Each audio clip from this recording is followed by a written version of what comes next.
Welcome, everybody, to Cocktails and Crime Analysis. I am Charlie Gibberti, your host, joined as always by Jason Elder and Chris Delaney, and we're going to start this episode off by going around the table. So, Jason, we'll start with you. What are you drinking? I am drinking a margarita for Cinco de Mayo, and it is I actually brought the bottle. So it's the Sparkle Donkey tequila. And I actually do not like Sounds like a this. I'm strip actually club. looking forward to getting rid of it. But I will probably finish it today. Sparkle Donkey is my new favorite name for a liquor that I've ever heard in my entire life. Yeah, I might call you Sparkle Donkey next time I see you. Nickname sticks. I don't have enough nicknames. No, Jason the Sparkle Donkey Elder. no, you can't name yourself T-Bone. I'm doing a ranch water in the same theme. So if you haven't had a ranch water, it's just simply tequila, club soda, and lime juice. Some people like to kind of give it a riff and put a little like Grand Marnier in it or a little sprig of mint. But I'm pretty much just like mine, mostly tequila and mostly lime juice and a little bit of club soda. Nice. If you're the type of person that buys a 4% alcohol seltzer and then loads it up with tequila and Grand Marnier, you're my type of person. That's also been done in the past. Yeah, I like the Yeah. you can get them at the liquor store, at least in New York. The who has a version of it? Ornitos has a version of it that's just out of the can. The best one that I've had is Topo Chico's. Topo Chico This is the really goat. good, but it's not a seltzer. It's actually tequila in the can. So you have to get it at like a liquor store, at least in New York State, because it is actual tequila and not just like the hard seltzer. So those ones are money, but sometimes you need to top them off a little.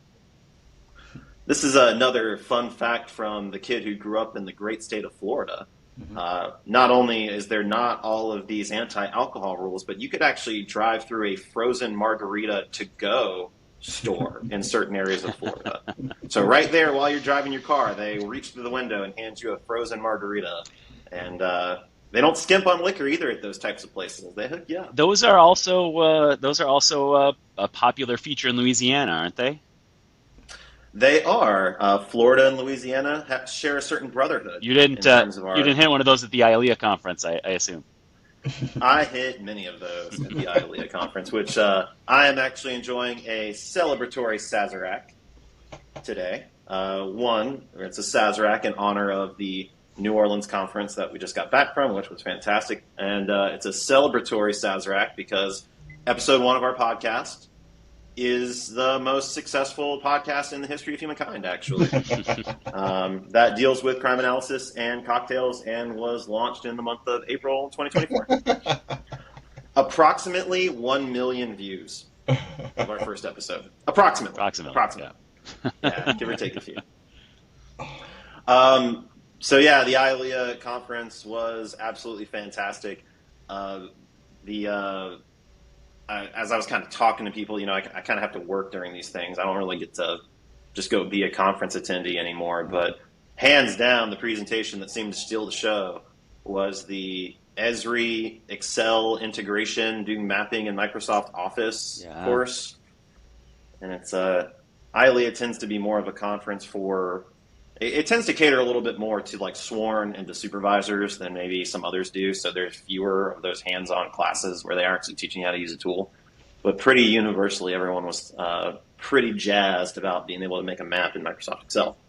Yeah, they've done a really nice job with that product, and it's kind of a long time coming for a lot of the common asks that analysts who don't generally work in desktop GIS want for just sort of some basic mapping capabilities. That's good. You mentioned folks that normally attend IALEIA. I always felt that there was more of a military presence at an IALEIA conference, more so than IACA. I think IALEIA has more federal and probably also more military. It also skews a little older as well, I think. You tend to get more mid-level managers versus IACA. You tend to get more frontline analysts. I think there's more local PD representation at IACA. Although in recent years, ICA has done a really good job of bringing in like an international contingent too. So they have entire sessions in Spanish, and they'll have multiple rows at like the opening ceremonies with people wearing like little translators and stuff. And so I think you get way more of an international presence at ICA as well. Yeah, and since it's a joint IALEIA and LEIU conference, a lot of the Intel unit staff that support fusion centers, I often see a lot of those folks at that conference as well.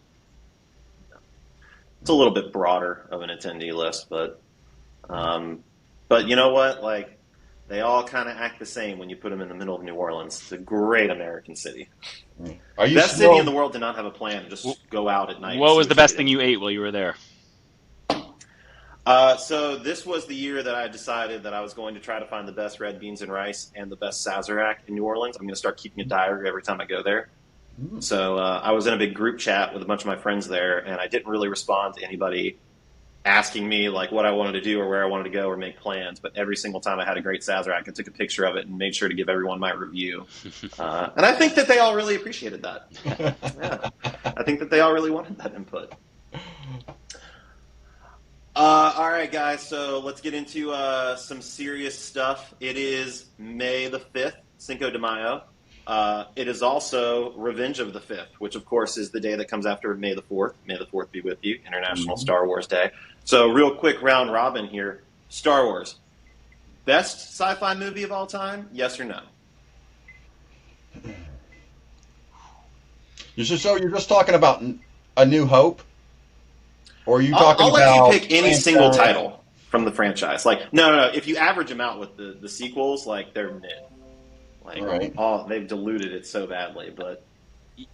I mean, I'd probably go no. I'm a big Star Wars fan, but to me, I think original Alien is really right up there.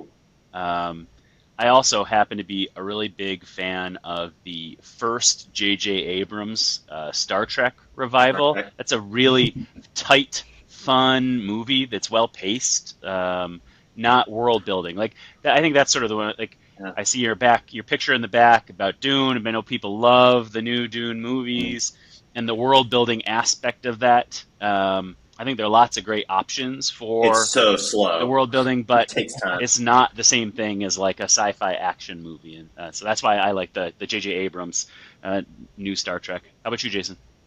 I'm going to answer yes, and you actually convinced me by the examples that you gave, Chris, because I feel that Aliens has petered off. I think there is a new movie coming out, but it's few and far between, and Dune's hit or miss, and I think Star Trek has come and gone, but you don't have Star Trek land. You don't have Dune toys everywhere. People aren't wearing all these T-shirts and dressing up in cosplay and it seems like when I think of that stuff, whether it's amusement parks, dressing up in cosplay, it's still Star Wars. No doubt Star Wars is the biggest franchise out of all of them. I will say that I think I could probably teach a college class on why Empire Strikes Back is the perfect movie. I think it is the best movie of all time. And honestly, I think A New Hope is maybe like half a point behind it.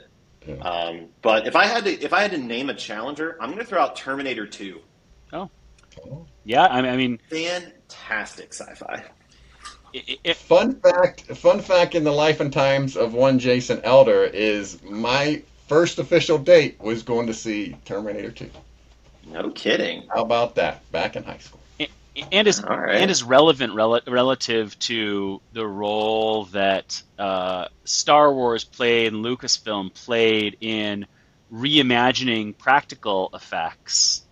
Terminator 2 played the same role in reimagining CGI-related effects and like laying the foundation that then subsequently, many years later, Jurassic Park really like brought it to the next level. I think it was Jurassic Park was after Terminator 2. But yeah, no, totally. That's a good call. Yeah. And it was just perfectly acted. Like Linda Hamilton as Sarah Connor is incredible in that movie. The kid that played John Connor was great. I think it's obviously the best Arnold Schwarzenegger performance of all time. So on the Star Wars note, so after, I mean, we're all men of a certain age. After Star Wars and Speak for yourselves. Empire Strikes Back, what's number three? Rogue One. Agree.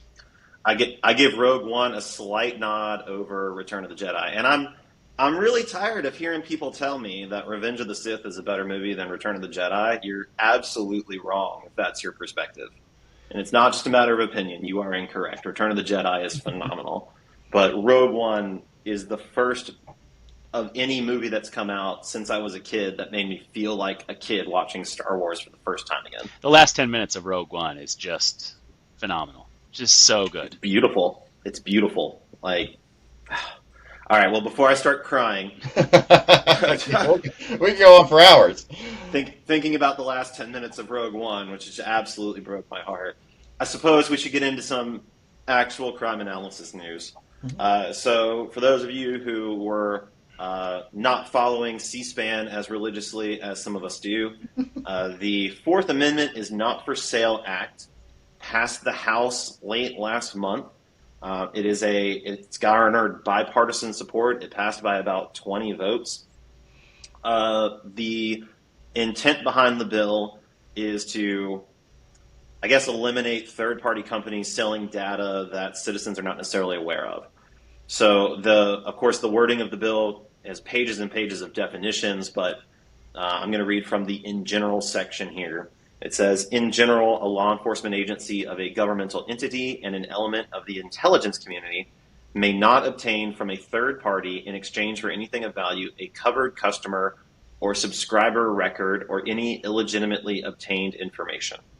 And then it goes on, it talks about limits on data sharing between agencies of this type of information, and you can't use this type of information as evidence, and you can't get around it by saying it was indirectly acquired. So there is some additional language there. But as I was kind of doing a little bit of research on this, getting ready for this episode, I was watching a lot of the Senate subcommittees. Not a lot. I gave it like 15 minutes of my life. But there was just a ton of language in there about fear of law enforcement and technology in general. And in reality, this is nothing new. I think that we've seen with flock cameras and LPRs and breaking into phones and social media investigations, in general, there's this fear of law enforcement having data and doing analysis with it and diving in.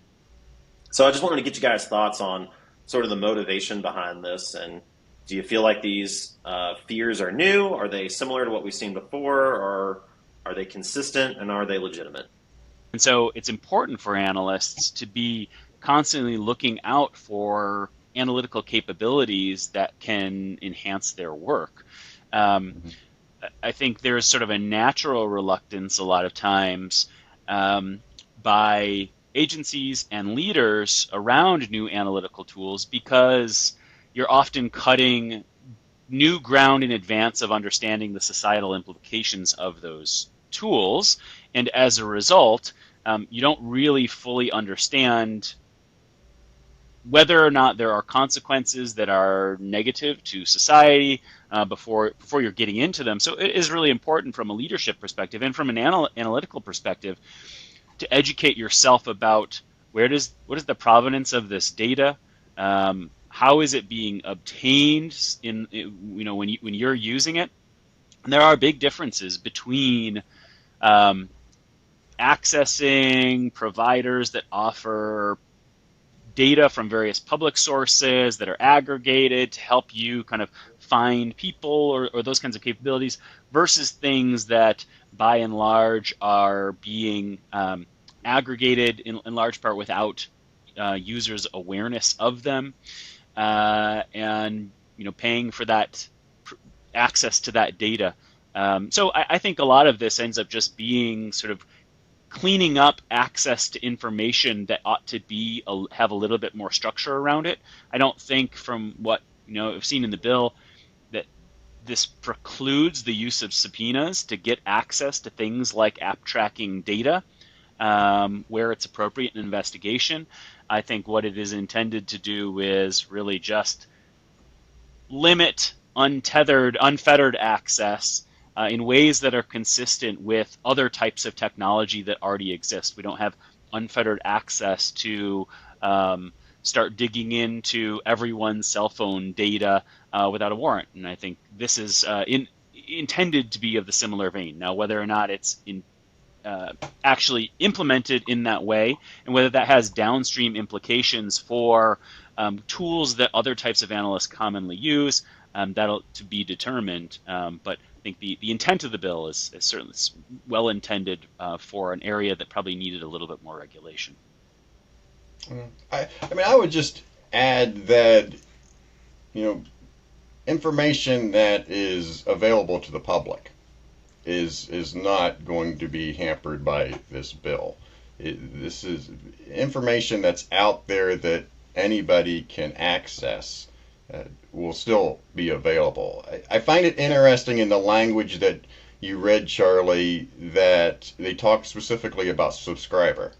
So all subscriber information, whether you're talking about cell phone or a company or an app or whatever it is that something that the general public would have access to? And if law enforcement wants that, should they then be required to use a subpoena to get that information? And anytime I hear about bills where you might have some good intentions, I always think of like, how is it going to be enforced, right? What are maybe some unintended consequences? So if we get to the point where this passes, and then all of a sudden everything has to be subpoenaed, and you're an analyst, you're just going to the website the tools that you have, logging on, doing searches. That's what you're doing with your job, and then all of a sudden you're not able to do that anymore. You're going to have to find a different way to get that information. I think the worst case scenario in terms of analysis, and even for police departments, is at what point in time does it ruin the case to where the whole case is thrown out because certain information was obtained by one of these third parties, and the whole case is now tainted? Like, that's, in terms of law enforcement, that's their biggest fear. I guess back just quickly to the public, I think there has been a consistent distrust of Big Brother, the whole concept of the government spying on you. It may raise and lower, but I do feel that that's been pretty consistent from what I gathered even before I was alive. So I do feel that in a way that that is still consistent, and the internet and all that we're able to do has not done that topic any favors. Just to add a little color, so Chris, you mentioned this doesn't affect subpoenas. It does not. It's very clear that we're talking about purchasing third-party data, so it does not say that you can't go get a warrant for any particular piece of information. And then, Jason, you kind of touched on something important as well. From listening to the discussions on this, it sounds like really what they're trying to go after is app tracking data.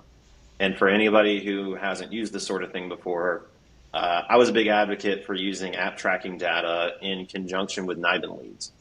So you get a NIBIN lead, it says one gun was used at 2 different locations.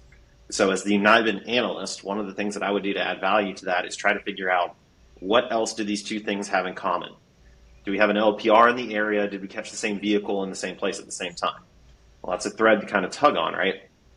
Well, some of these services could allow you to put a geofence over those areas and during those times, and then find whether or not there was a similar device that was in that area at that time. And then that wouldn't necessarily give you who owned that device or even what the device's phone number was, but then you could look back at that one device's movement and try to see where they're bedding down and where they go to work, and you can potentially develop a suspect. So that's, I think, what the kind of target of the bill is. There are a whole bunch of concerns that come about. And again, there's a little bit of nebulous language here, but they seem to be drawing the line on third-party data. And so there's a concern that, well, maybe that means that all third-party data that's going to be provided to law enforcement is no longer okay. Or I'm sorry, that's going to be sold to law enforcement is no longer okay. So maybe that means Thomson Reuters clear. Maybe it means accurate. Maybe it means that you can't buy those from a third party anymore. You have to go find individually those data sources, which of course would be time consuming.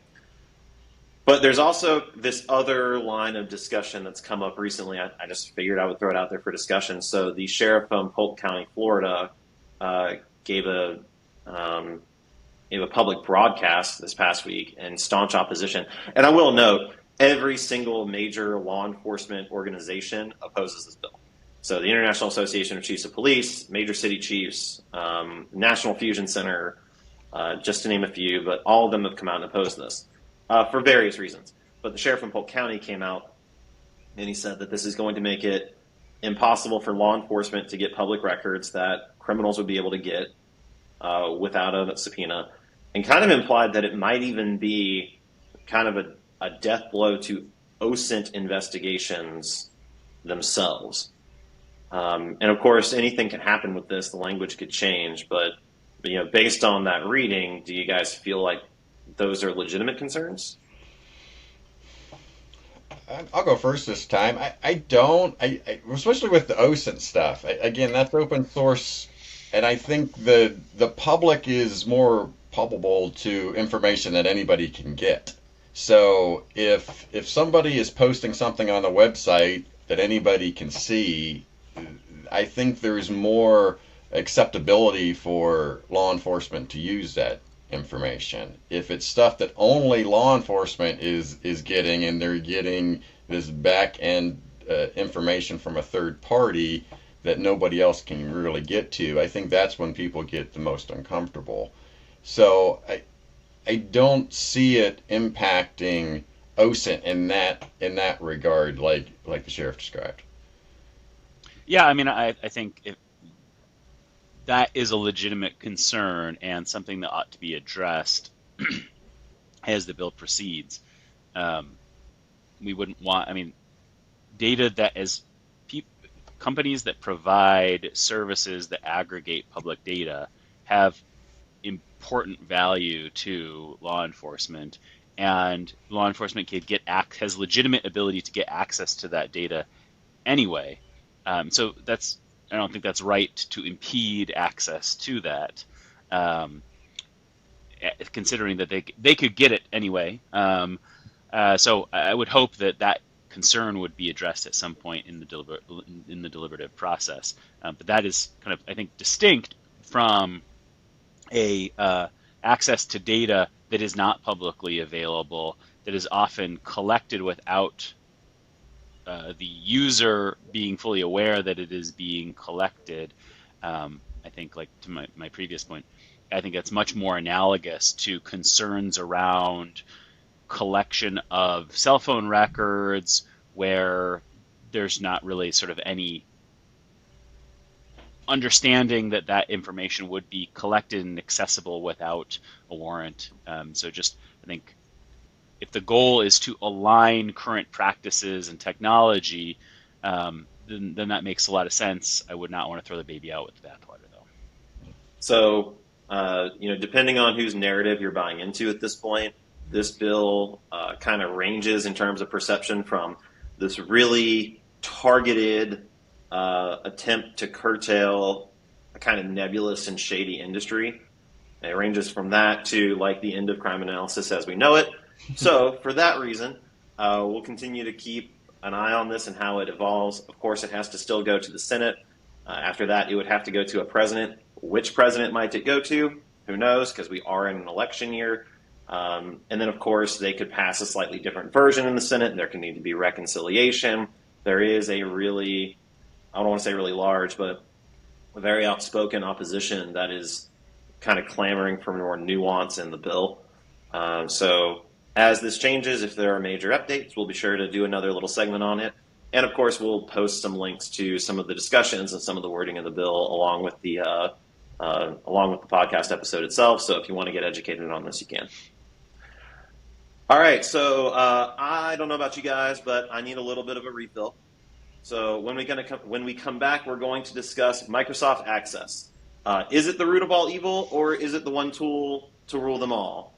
We're going to discuss the Microsoft Access article, the zombie database software that will not die, and we're going to be joined by Chris Bruce for that conversation. So everyone, please fill up your glass, and we'll be right back.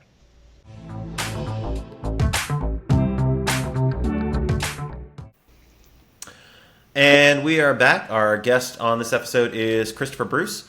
Chris is an assistant professor of criminal justice at Husson University. He's a former president of IACA and a longtime contributor to the profession in numerous roles, including teaching numerous courses on MS Access and publishing works such as Better Policing with Microsoft Access 2007 and the data management chapter of the current edition of Exploring Crime Analysis. He's also contributing on the upcoming 4th edition of Exploring Crime Analysis as well. So, Chris, I want to welcome you to the show, and as always, we'll start off by asking what you're drinking. I am drinking a rum and coke, which simple, straightforward. Well, it was the only thing I had ingredients for in the house, so that worked out. So, are you a rum aficionado, or No, are you just not at all? If I was with you in a bar setting, I'd be drinking a vodka gimlet or a Moscow Mule or something like that. But like I say, I don't drink at home, so I had to go with. We had rum for cooking. You're using cooking rum. On behalf of the show, I just really want to thank you for your dedication to the theme. Christopher, I want the recipe. Okay. Yeah. We're going to call the Chris Bruce any cocktail that's made with alcohols that weren't meant for drinking. They're meant for cooking. So we appreciate you being with us. So the conversation today is all about Microsoft Access. Earlier this week, someone forwarded me this article about Microsoft Access being the database software that just will not die. Microsoft Access, of course, been around since 1992. It's the first tool that a lot of crime analysts are introduced to when they're learning SQL or when they're making their own databases. It has a really long, illustrious history in the crime analysis profession. So, Chris, I'll just kind of turn it over to you. Do you feel like Microsoft Access is a tool that needs to die, or does it still have value in 2024? What was your kind of take on the article? Well, I mean, why does nobody ever say that about Microsoft Word or Microsoft Excel or any number of other applications that have been with us for 30 years, right? I mean, software doesn't just die. It gets replaced by software that does things better. And if something came along that did Access better than Access, I think we would definitely see its demise. But I haven't seen anything so far. I've seen applications that do parts of what Access does better than Access, but I think the secret to its longevity is it's the only solution out there these days. Ever since is FileMaker still around? I don't think it is. Or Paradox or any of the other old desktop database systems. It really is the only thing that stores data, links to data, queries data, provides a form editor for interacting with data, provides a report editor for printing out the results of your queries. All in a single package. And that to me is the secret, again, of its longevity. If you wanted to do that with any of the modern stuff that's come along, you'd have to have 4 or 5 different pieces of software and a lot more technical skill, frankly, than Access requires. That's a really good point, because oftentimes when I hear detractors kind of talk about it, I'll say, like, okay, well, what are you using other than Microsoft Access? What do you think is better? And they'll say something like SQLite Studio. Yeah. And it's like, well, okay, that's great for writing SQL, but like Microsoft Access also has report writing functionalities and build your own databases, and there's kind of a nice clean interface on top of it. Or they'll say things like Power BI. There's kind of this perception that now that Power BI is out there, that's why Microsoft Access should kind of go away.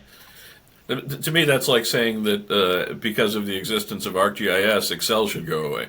I mean, I would use Access to feed into Power BI. So they're doing very different things as far as I'm concerned. Yeah. So kind of going back to the history of Microsoft Access and the crime analysis community in general, there's especially if you go back 10 years ago. It's a little bit different now. But Microsoft Access was really deeply intertwined with Arc Pro, with i2, even with a lot of the RMS systems. So one I have personal workings with was Southern Software, and whenever you set up an ODBC connection to Southern Software, they actually put a Microsoft Access database on your desktop that has all of the tables on their backend linked as select queries. Wow. So the only way to interact with their RMS system, initially anyway, is through Microsoft Access. But a lot of that is going away.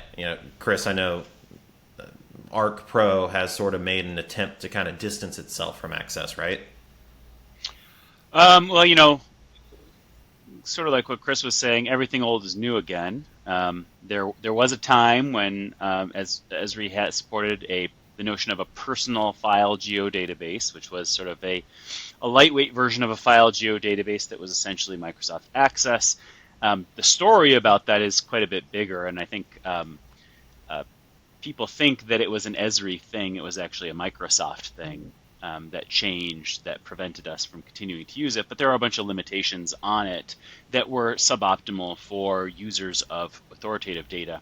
Now, I say that it's something old is new again, is that Microsoft did eventually change how they wanted modern .NET interfaces to be able to get access to Microsoft Access databases. And so as a result of the Microsoft Access 2016 redistributable engine, support came back for connecting to Microsoft Access databases. So as long as you've got that driver, you can use it to connect to Access databases in ArcGIS Pro. But for a long time, that break that happened caused quite a lot of agita in the crime analysis community, because people had spent lots of time and effort investing in Access as the mechanism by which they performed their ETL processes for their own analytical purposes, and now had to come up with different ways to handle that, because you just couldn't have a direct connection anymore into the GIS software that you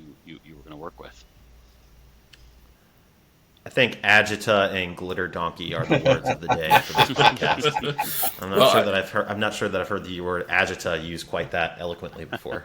And I can confirm that as an analyst, I suffered that agita during that dark period. Well, I mean, it wasn't that dark, because I kept using ArcGIS Desktop until the Pro version supported OLE desktop connections again.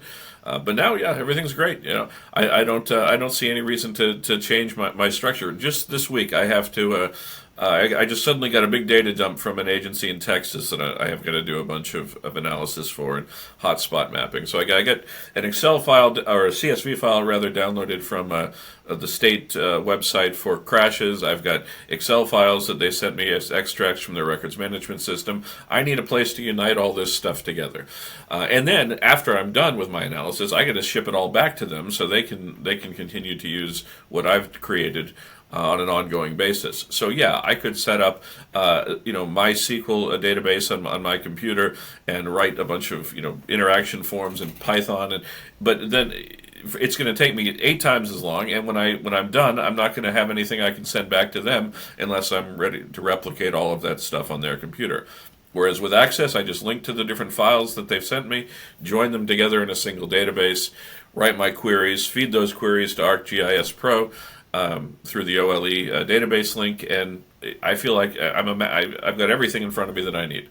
And I just don't see that changing anytime soon unless somebody comes along with a better desktop database solution. I always found with Access there was always a limitation. I was always maxing out on data, or I'd get to the point where I'm running a query and it's taking a long time. I'm running that query and going to lunch and hoping that the results come back when I'm back.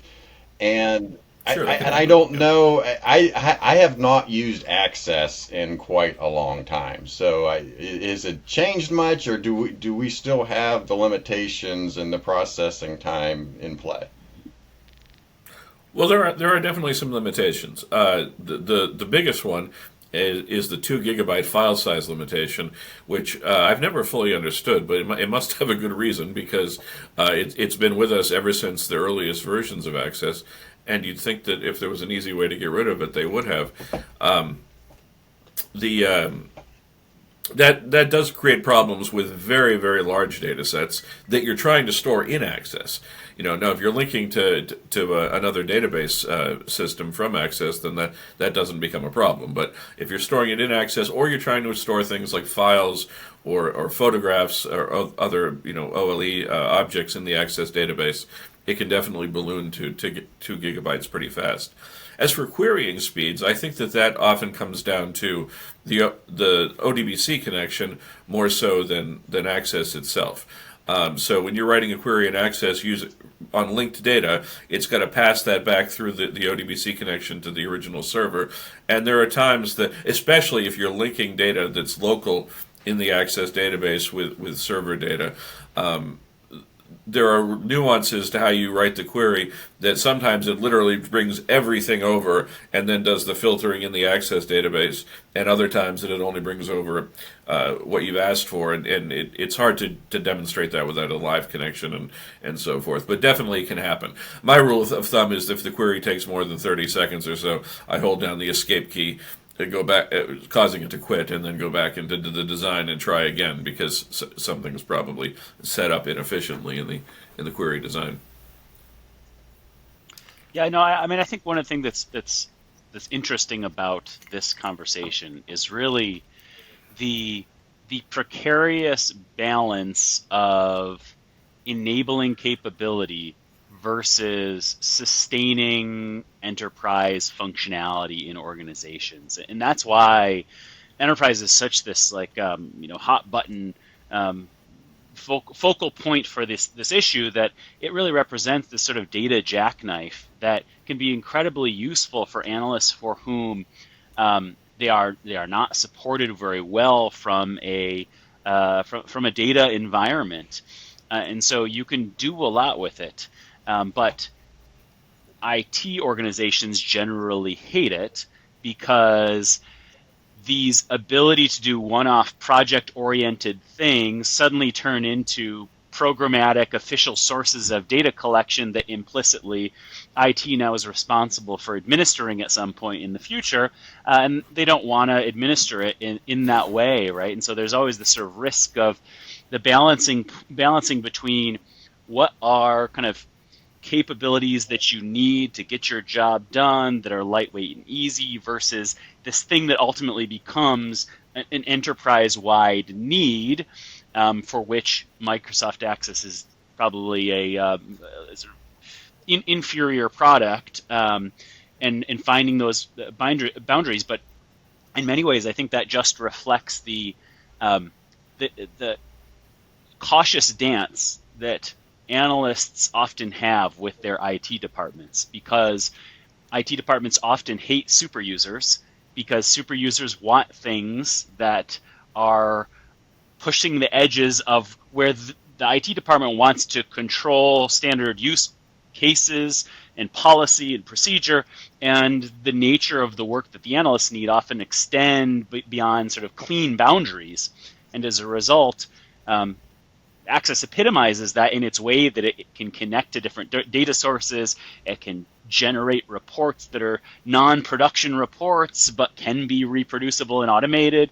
And so it circumvents a lot of the process that IT likes to put in place so that they don't have failures, and that's a legitimate concern in an organization, that if you put everything on Access and that lives on a particular desktop or a particular network drive, it's a single point of failure that has a lot of risk associated to it from an enterprise perspective. I think it's a really good way to say it. And I certainly don't want to give the impression that I think that Access is a solution for everybody. I had a contract 10 years ago with the Tempe, Arizona Police Department, and we spent a long time setting up an enterprise crime analysis database in SQL Server, and using what do we use? Crystal Reports, I guess, or was it SQL? reporting studio. I can't remember, but we was something other than Access anyway to create reports based on that database. The important thing in their case was to have a specific database for crime analysis. The idea that the records management system can serve in that role is something that we should have done away with ages ago. They have the need to supplement, to clean, to bring in data sources the RMS doesn't track, and then merge that with RMS data, things like warrants, things like probation and parole data, not to mention coding that they want to add on top of what the RMS provides that's specific to crime analysis. And so they needed their own database for that, but there's multiple analysts there hitting it from multiple offices, not on the same, not even in the same physical space, and Access isn't great for that. It's never great for multiple users.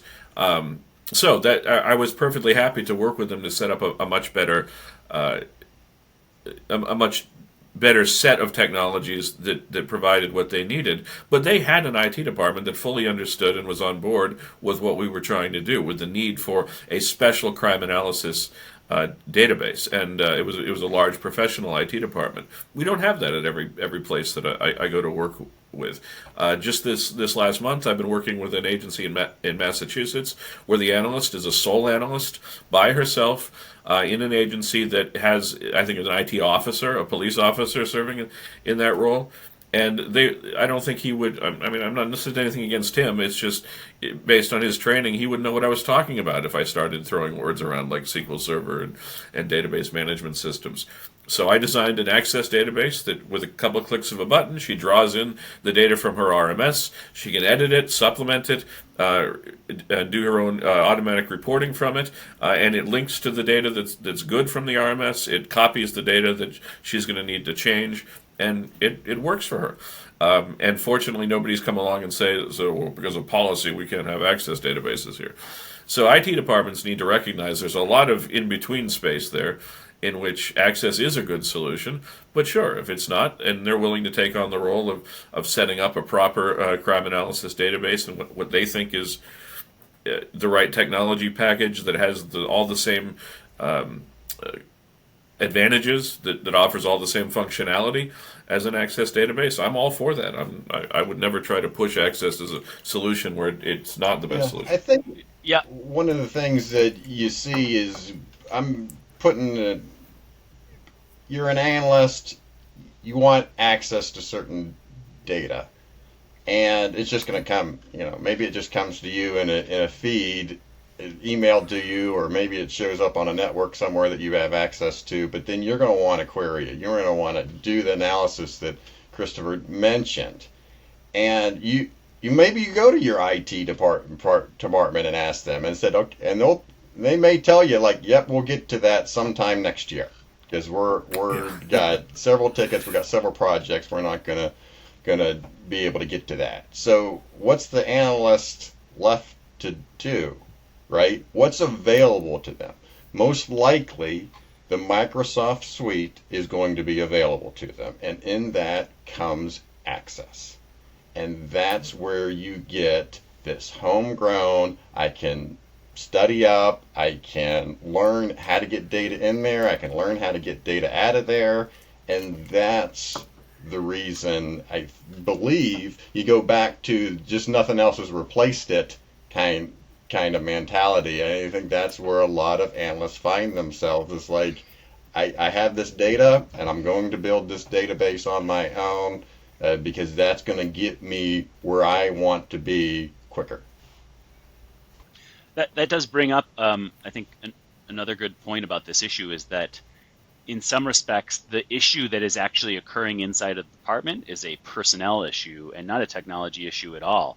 That really, when push comes to shove, it's hard to get the resources of a DBA who often supports multiple systems, if not multiple departments inside a municipality, number one. And number two, they don't have any specific knowledge of the data that they are administering. So the level of effort for them to understand, for example, the most common thing that we do with Access, which is flattening of data, the work that's necessary to flatten that data to make it usable for various and analytical programs, that's a lot of effort for that person, and they've got a lot of other things on their plate.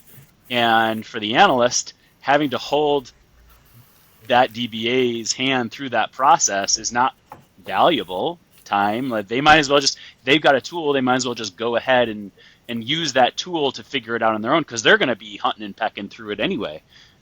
So there is a bit of a personnel challenge there that makes access, at least for the analyst, the path of least resistance.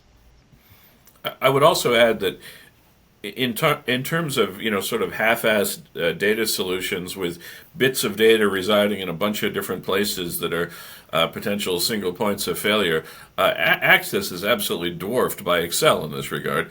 I mean, analysts that have billions right on their desktop of spreadsheets that they couldn't possibly articulate what's in each one. And I never hear anybody talking about wanting to uninstall Excel from analyst computers. But to me, the much bigger issue here is not what technology we use, but understanding why we would use a certain technology over another. And I find that analysts, by and large, modern analysts, maybe they were never different than this, fundamentally do not understand relational data. Right? Understand why you would have to, because I hear them all the time say I prefer Excel to Access, which to me, it's like saying you prefer food to drink. They're two different things. They do two completely different things. One handles relational data, the other doesn't, unless you get into parts of Excel that they're not talking about. This lack of understanding of why relational data is important, why you need to be able to ask questions across multiple tables, what's happening when you piece tables together into joins, and how you're getting duplications sometimes, and how to control for that, and so forth. I find that is a vital skill. I suppose it's why I find plenty of work as a consultant, because so many people don't seem to understand that, and yet it's something that every analyst really ought to have in their tool set. But I'm finding more and more as I work with analysts across the country, they don't, and not only that, they're not even using fun things that would just be obvious to us, like GIS, for instance. I don't know what Esri's sales look like. But I'm meeting analyst after analyst these days that don't understand why they would want to use a proper GIS package instead of some free stuff that's available online. And it frankly is distressing after spending 30 years in this field and working with it through associations like the IACA and doing all this training and writing and technical assistance that's where we seem to have come to these days. I don't want to just pile on with the Debbie Downer conversation here, but I will add an interesting note. So for the past year, I've been surveying crime analysts. Every time I go to a conference, we link to a survey. And we've got a pretty sizable data set right now. And one of the questions that we ask is to rate your skill set using SQL to be able to query a relational database. And about 2/3 of crime analysts say they either have very little or no skill in that area. Yeah, it is depressing.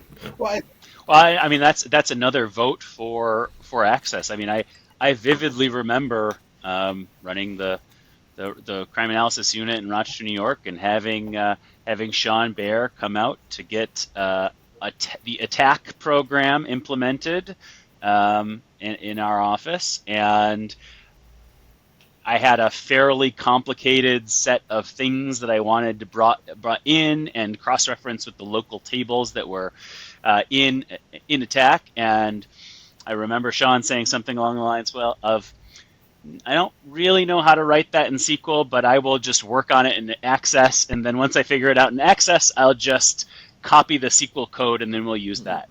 Yep, I do that all the time. Great way to learn SQL, the appropriate syntax for SQL, is by using a visual experience. I mean, maybe queries in Access don't feel very visual, but it's a visual interface for creating queries, and that's going to let you understand syntax of SQL that it's hard to really get at any other way. So it's a great ramping up point.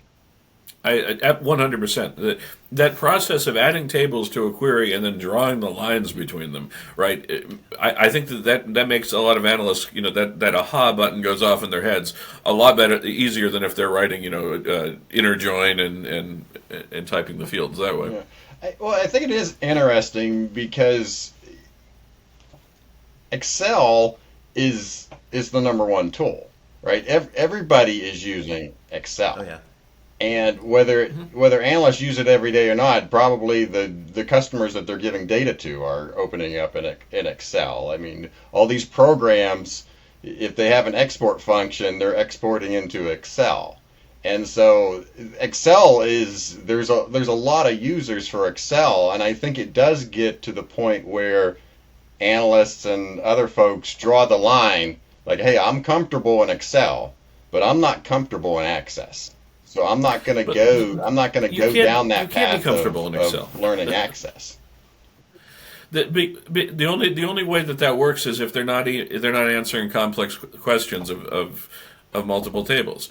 Right. So you got an Excel database of your burglaries or something like that, and you want to know how many you had each year. That's fine. But then you want to know how many were committed by juveniles. How are you going to do that? You got to be able to bring in a second table that has the offender information, and but not, I don't want to get into the details. But the point is, either they're butchering it or they're not doing it. That's probably what's happening. Or they're reading reports one at a time and ticking them off. I don't know, but I have this whole, I don't know, when I do a presentation on this and I'm talking about how you would access certain data sets and answer certain questions, I would start off easy.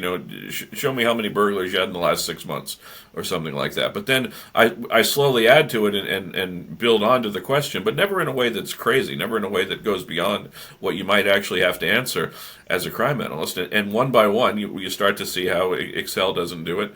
Not even Access does it all. I mean, there are obviously times you have spatial questions that you've got to use a proper GIS for, or other questions about that require different types of intelligence charting and so forth to answer the question. So you can never rely on one tool, one technology. So I think it's interesting because where I work now, I don't work with Microsoft Access at all. So we have data. We use Management Studios. That's where most of our data comes in. We're writing queries. We're using reporting services to report out on data or a dashboard or whatnot. There's all various avenues that you can go through there.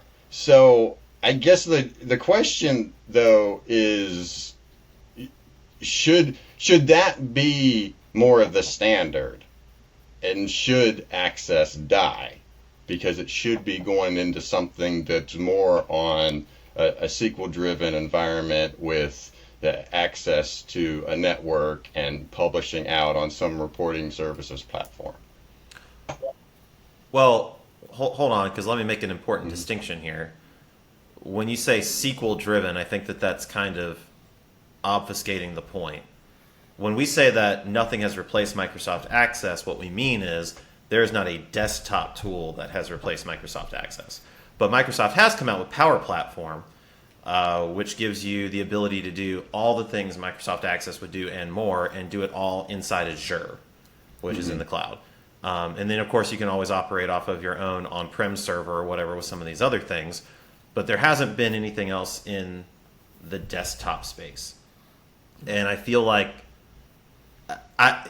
so just to your point, Jason, like when I talk to people about where we should be working, the cloud is faster, it's less expensive, it doesn't have all of the numerous problems that you have when you're working off of a desktop, it's safer, it is all around better. Yet there seems to be this reluctance in law enforcement to use it, even though there's CJIS compliant cloud environments. And it's like, well, no, I don't know, we just put all of our data in the cloud. Like, what's going to happen? It's just in the cloud, right? But it's the desktop, I got it right here, and it's like safe, and it's mine, and I control it. And then, like, if you decide you want to put something on a server, then all of a sudden you have to deal with these IT departments. I don't know, Chris, you've gone into a lot of different police departments. Do you feel like there are more obstacles to putting data in the cloud or putting data on a server versus just putting it on a desktop? I don't know. I don't think so, to be honest. I mean, The only time that the issue really seems to come up to me with the agencies that I work with is when they're considering a records management system, and they might consider one that uses. They're all of them these days are going to cloud-based data storage, but they haven't all completely converted to that. So occasionally you'll still run into one that's doing local data storage. The problem I have with those systems is, how are analysts going to be able to get access to their data? But that's the same question I ask of RMS systems that are stored on local servers as well. I think the technology, it gets more complicated when it's in the cloud because there isn't exactly a solution as easy as ODBC. But there are plenty of answers to the question. It's just like, again, with local data storage, I don't think enough RMS vendors have taken the time to answer the question. So it's always been common among RMS. This is getting away from your question. I'm sorry, but it's always been common among RMS vendors to somehow think that all of the tools an analyst would possibly need are contained within the system itself. And so first, that's the first step, is convincing them to know that that's not true. But beyond that, there are ways that, whether it's cloud based or not, that they can provide to analysts to be able to access the raw data. And as long as they have a solution for that, I don't care where the data is actually stored. But beyond that, I don't find a lot of. I mean, it's been a number of years since I've been in it on a day-to-day basis. But like, what would non-RMS cloud storage of data for crime analysts look like? Like analysts using OneDrive or something like that, or.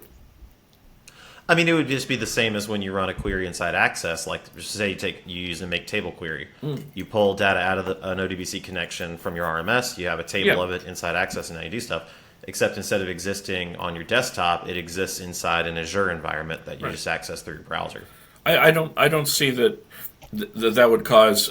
Maybe I'm naive and I just haven't worked in the right places, but I don't see that causing a lot of heartache for administrators at police departments.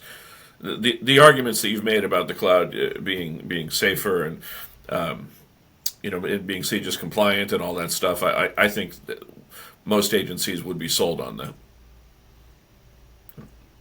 Yeah. So does it come down to just not enough IT personnel? Is that what it all comes down to? Is that we need more? It comes down to not enough IT personnel understanding the needs of analysts and thinking that their job is to prescribe what applications are used rather than to listen to the analysts when they tell them what needs they have. I've seen plenty of IT departments telling analysts they don't need access to raw data, which drives me crazy. They don't know. First of all, aside from the fact that analysts absolutely do need access to the raw data, it doesn't matter. I should be able to tell them as an analyst anything. I should be able to make up stuff and have them believe me because I'm the professional telling them. So for them to pattern it, what am I looking for? Not pattern paternalistically tell me what tools I should have access to drives me. I would never work in an agency like that. Frankly, I would not. I wouldn't stay. But I see it happening all over the place. So yeah, that's the primary problem as far as I'm concerned. I've seen it even play out. So first of all, yeah, I'm 100% with you. Way too many analysts are working in law enforcement agencies without direct access to their data. And I think that that's a twofold problem. One, I think that there are a lot who wouldn't know what to do with it. But then there are a lot who do, and they deal with these, I call them Nazi bureaucrat IT departments that come in and say, no, we don't think you need that. Or, I had a run-in with one of my former employers where we got narc seizure funds to get a desktop Tableau, and they wouldn't even let us have the analytical tool that we wanted because they didn't know how to support it. And then, in my time in the private sector, I've worked with places who have bought our software to do data analysis with it, spent six figures, tons of money and tons of time, and then it gets time to implement, and then you've got an IT guy saying, well, you can't put data in that. And it's like, how did we just go through your entire organization to okay this purchase, and yet there's still an IT guy here saying, no, you can't access your own data? Yeah. Yeah.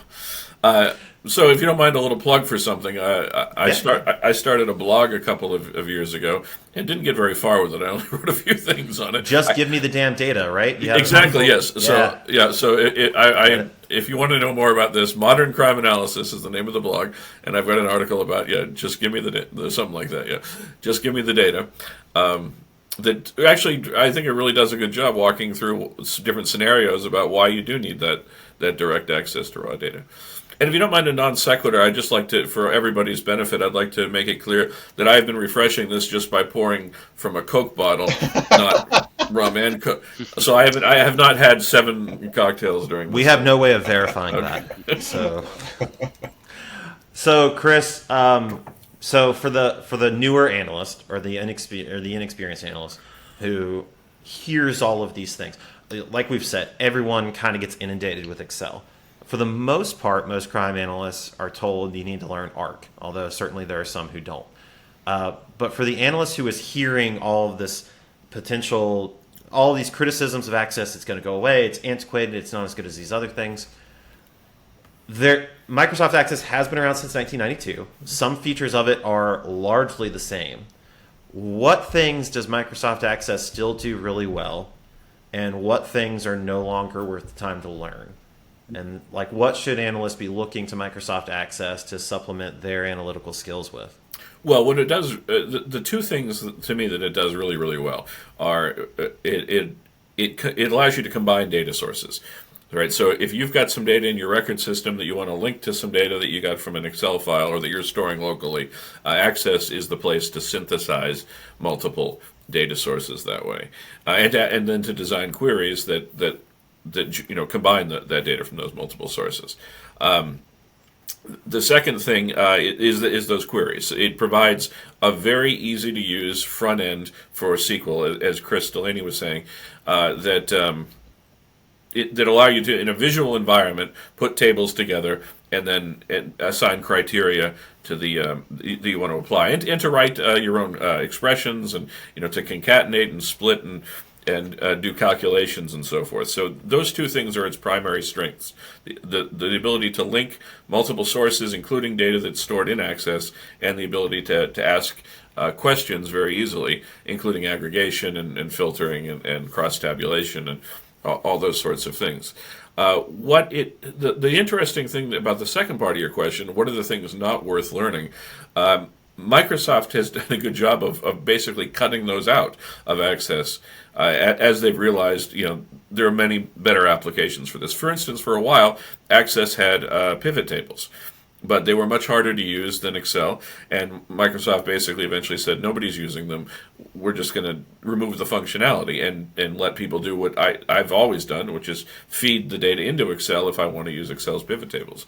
The same thing with it had these pages for a while where you could design a web interface, and they finally got rid of that. So they've pared out the stuff people aren't using, but I would say that I probably wouldn't invest a lot in Access report writing. There are better report writers out there that you could use Access as the data source for. I can't honestly think of a lot. I mean, I can't think of a lot else that's in the modern version that I would say aren't worth learning. And I know. Go ahead. I know that there is still some BI. It's been a long time since I've tried to make a chart or a graph or BI style stuff inside Access. You can't. They got rid of that too. So that was another example of something that it always did horribly, and they just finally got rid of it.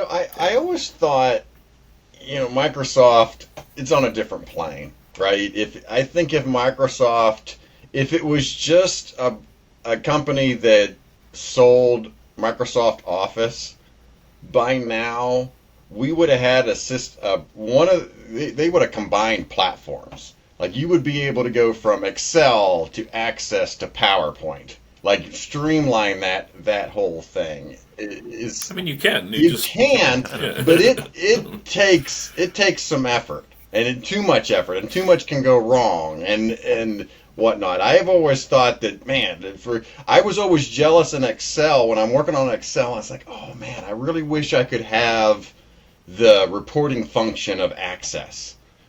to be able to write the reports in Access, but you just use it with my Excel without having to transfer all my data over to create an Access database, and then obviously get it to PowerPoint to where I can then present it. Yeah. I don't think I'd agree that it's all that hard, though. I mean, there are, you'd have to learn them, but there are ways of linking and embedding from all of those applications to each other. I understand what you're saying, but I feel like if they combined everything into one giant application, people would just be too intimidated by the thing, right? And they wouldn't use it at all. So I think they probably did. They've created as much interrelation as they possibly can. The other thing, you mentioned, Charlie, that the people are always saying Access is going away. That's never been true as far as I'm concerned. But even to the extent that it could be, they could say right now, okay, enough. We're deprecating the software. But it's always been Microsoft's policy to support software for 10 years at the point that they decide to deprecate it. So even if we heard that announcement today, we would have until the mid-2030s before we would have to completely get rid of our Access databases. And that's plenty of time. When I was coming up in the world, I just always heard this narrative that Access is antiquated and it's going to go away. Yeah. And there was a long time where I believed it. Yeah. And I think what actually made me change my mind about that was I started working inside the Department of Justice, which is like the big sophisticated entity, right? That's like doing all the things right. And I saw 1 million Microsoft Access databases there. And I started working inside big commercial banks. And there's 1 million Microsoft Access databases there. And I think the one real moment of realization I had, I was doing a presentation at DOTUS, which is a DoD conference, and I was talking about next generation data analysis. And so I was talking about transitioning to the cloud and using graph databases and using enterprise tools that do have everything all in one application. And that's kind of what everything's going towards. We're still a ways away from it, I think, but that is kind of the future. And at one point in that presentation, I talked about the limitations of Microsoft Access in particular, just because it was a desktop tool that is moving data around. And I said, I think it's kind of ridiculous the extent to which we use Microsoft Access for things it really wasn't ever meant to be used for, because it is so easy. You spin it up one time because you have this task, and then you say, all right, well, now I have another task. Let me spin up another Access database. And before you know it, you've got 600 Microsoft Access databases on one guy's desktop, and a bolt of lightning kills your entire agency. And so right after that presentation, I had this general or admiral, I don't know, a very fancy, well-dressed person in like a full uniform came up to me, and it was like, great presentation. And he said, I command a bunch of submarines. But in particular, submarines that they're not like attack subs. They're like subs that are supposed to hang out and just collect intel. And he goes, all of that intel goes into Microsoft Access databases. All of it. Which on one hand was kind of terrifying, because I feel like if there's one place that should have like an enterprise solution for storing sensitive information, it should be our nuclear subs. But on the other hand, I was just like, if Microsoft just said, okay, no more Microsoft Access, large swaths of the world would just burn, I think. Like, it's too ingratiate. It's too much a part of everything that we do. 2 years ago, I probably shouldn't say this. Do it. No, I just I'm going to generalize it. 2 years ago, I had to resubscribe for a particular government service that I enjoy, and I had to go to a government office to do this, and they took my updated information. And I saw that they were using a Microsoft Access database to enter all of this stuff. And this was an industry part of the government that you would think that, just like you were saying, they would have a much more sophisticated solution for data storage, especially since it affects. This would be a national database. So I don't know what they were doing with a local access database if they had some process for uploading that data later on to some sort of national system. But at the same time, you can figure out how this happens, because that submarine commander, he has an articulated need. If he waited for some bespoke system for that need specifically, they would have to bid it out. It would go out to a bunch of Beltway bandits who would, supply quotes for it. They'd be hugely ballooned into the millions of dollars probably. They'd create this standalone package that would only do that one thing. They'd install it. It would work for a while, and then the company would go away. The people that worked on it would go away. The needs would change, and they would stop working. And I've got on my computer right now, yes, maybe I shouldn't have them, but I've got them. I've got dozens of access databases going back to the 1990s that I can still open up right now and read the data if I wanted to use it. And that's amazing to me. I'm always telling my students, you guys don't have any idea. I'll be in the middle of a class and I'll think, wow, I wrote a bulletin back when I was an analyst in Cambridge on this issue. Let me see if I can find that. And I'll do a couple of keyword searches on my computer, and boom, this document I wrote in 1999 comes up without any problem at all. And you guys, I don't know how, you guys are younger than me, so you might not even have been around in the 1980s when you couldn't trust that something you wrote today you'd be able to open 6 months from now, because there wasn't that standardization in technologies and file formats and everything. So I don't believe in monopolies, but thank God for Microsoft. That's a great point, because there's a ton of banks, Defense Department, just like there's a ton of places that said we're going to do it better, and they paid big money, and they had this great system built that was better for all the reasons that we've talked about, but it was somewhat bespoke. Yeah. So, like for a long time, SAS, which every Fortune 500 company uses SAS, but for a long time, their coding language was proprietary. And so you got used to it. 10, 20, 30 years pass. Now this thing is kind of antiquated and it's not doing what you needed to do, but you've still got to have the guys on your staff that know coding languages that have since gone away to maintain this behemoth of a system. There are still people that I get on LinkedIn every now and then, and I still look for COBOL programming jobs. Wow. And they're out there, because I was reading about how some missile silo technology depends upon somebody using 3.5-inch floppy disks that they've never managed to upgrade. I'll tell you one more. I've got this agency that I've been doing a lot of work with over the years. It's a big agency, about 100,000 residents they serve. Well, that's big by our standards, maybe, in New England anyway. About 2 years ago, they switched to a new records management system and didn't convert any of their past data. They had past data going back to the late 90s, I think, and they didn't convert any of it because somebody told them they couldn't, which was nonsense, or it was going to be too expensive or something like that. It was ridiculous. And so they said they hadn't converted this data, and the analyst was lamenting to me he didn't have access to some stuff that he wanted to be able to access from a few years ago. And I told him, well, if you want, I have that data. I've been working with you for 4 years now. It wasn't any personal. It wasn't confidential data. It was just basic locations and time. I got a database on my computer. I can ship that to you. So I did. And he was talking. It never came to fruition, but he was talking about finding a way to convert that into the new records management system. So all these solutions that don't require stuff to be stored on our desktops are good. Yes, maybe they're more secure and everything, but are they always going to be there, right? And it's just like I'm always thinking about Amazon, right? I don't own physical books anymore. Amazon's got my whole book library, my audiobook library, and that's great. I love it. I love being able to use it from multiple devices, but is it always going to be there? Or one of these days, is Amazon going to go out of business, and what do I have for all the money that I've spent over the years? So there's a place for that local data storage, I still think. Yeah. It's funny. I was just thinking about that the other day. Like, so I don't trust electric lawnmowers.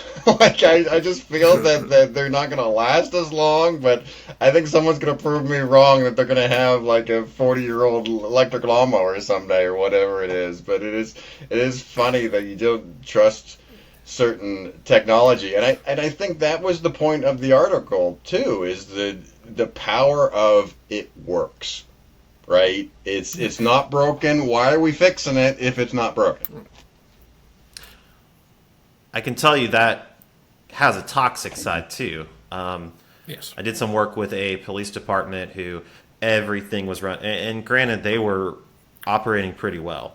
They were pretty sophisticated for what most crime analysts are.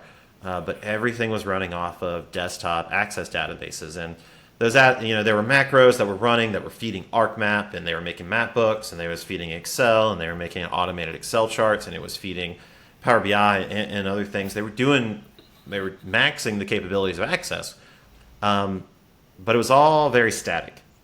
And so the city manager came in, invested a lot in an enterprise Tableau deployment. They had IT on board, they put a server on, and I started transitioning all of those static Excel sheets and Access reports into interactive Tableau, fully automated interactive Tableau dashboards. And I was not met with the hero's welcome that I thought that I would be whenever I went to the lieutenants, the captains, the people who are kind of the above, and I was just like, look at this, great, you can access it from your phone and you can interact with it. And every single one of them kind of got a queasy look on their face. And eventually they told me that they were going to take all of the Tableau dashboards down. And the number one reason that they told me why was because they just had faith that Access worked. It just worked. And I was like, I don't even know what to say to that. Do you think that this is just not going to work one day? It's your server, man. It's your server or it's your laptop. For it to not work, one of those things has to fail. I don't know. So I'm absolutely with you guys. It's so easy to spin up an Access database, and it's going to work, and it's going to be there. And 20 years from now, you're still going to be able to log into that database and see all the stuff you did. But I feel like there's also, I think we've kind of touched on in this conversation, I almost feel like the rest of the world is leaving the crime analysis industry behind. Because if you go into the medical field, if you go into the AML fraud field, all of them are working off of these sort of next-gen tools that we're talking about. Is that really true, though, or is it the best examples of those other industries are working off these next-gen tools? Well, that's a good point. Because we can find crime analysts that are doing some amazing, stuff with more modern technology too. The question always has to be, where's the average? Where's the mean? And I don't. Yeah, I'm not in it day to day anymore. So.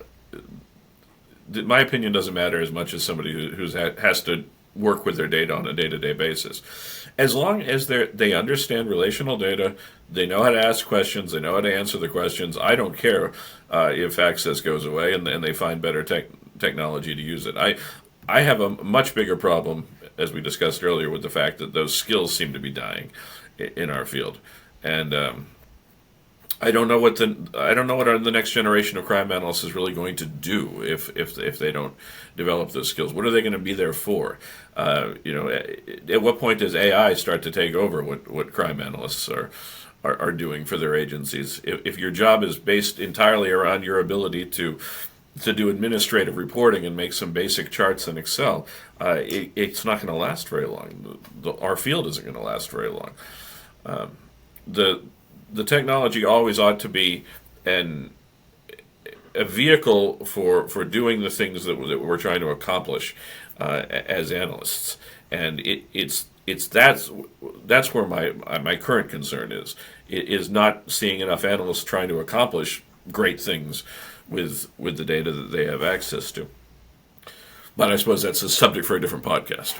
No, I think that's a great point, because I think that what a lot of this comes back to, a lot of the conversation about Access and it being antiquated and it going away and it not being as good as these other things, I think that there's a sense that, there are newer, exciting things, and Access is the problem. Access is the thing preventing us as a field from getting there. Right. But no, I actually, the more I hear people say Access is the problem, I actually think it's actually a lack of skills and a lack of understanding. So I would point out, for your listeners, if this hasn't already been said earlier, the IACA has a great set of webinars on Access, and so if you do want to learn it, there's a 12-part series that was recorded a few years ago, and I highly recommend that. And it's not only about Access exactly; it's about, again, understanding these concepts with relational data and SQL and querying and so forth that we've been talking about. I'm kind of shocked that whenever I see crime analysis degree programs and certificate programs, that's not class number one. Yeah, I agree. And it's rarely ever taught at all.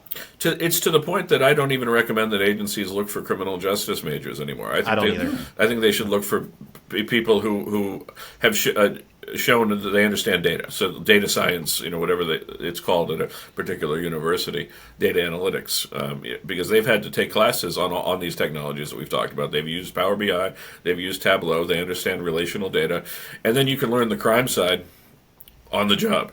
I think it's easier than probably coming to the job with a full understanding of crime and then learning the technology that you really need to use on the job. It's too bad. I got to the same point back when I was still in the business of hiring crime analysts. There was a point where I said, okay, no more criminal justice degrees. Mm-hmm. And it's just because I think that those programs do a really big disservice to people who are trying to get into this industry, because they'll teach you how to use a tool like ARC or like Excel, but every single one of those classes begin with them saying, here is a table of data. It's already been pulled, it's already been cleaned, you don't have to understand the relationships between tables, you don't have to figure out what that code in that column means. Here it is, now go visualize it.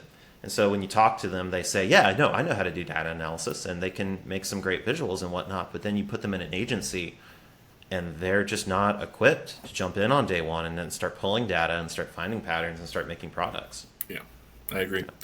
And yet there's an extent to which we're a bunch of old guys sitting around complaining about the young people in the profession now, so maybe they'll surprise us, You never know. Well, speak for yourselves. I'm in my prime. Well, Chris, this has been a fun and illuminating conversation. Thank you so much for joining us, but I don't know about you guys, but my cup has runneth dry. Thank you for inviting me. So I think that's a stopper on another great episode. I want to thank Jason for joining us. Chris Delaney had a little bit of a technical problem here, but he'll see our thanks, no doubt. And, of course, Chris Bruce, thank you again for coming to see us. We appreciate you. Anytime. We'll see everybody next week.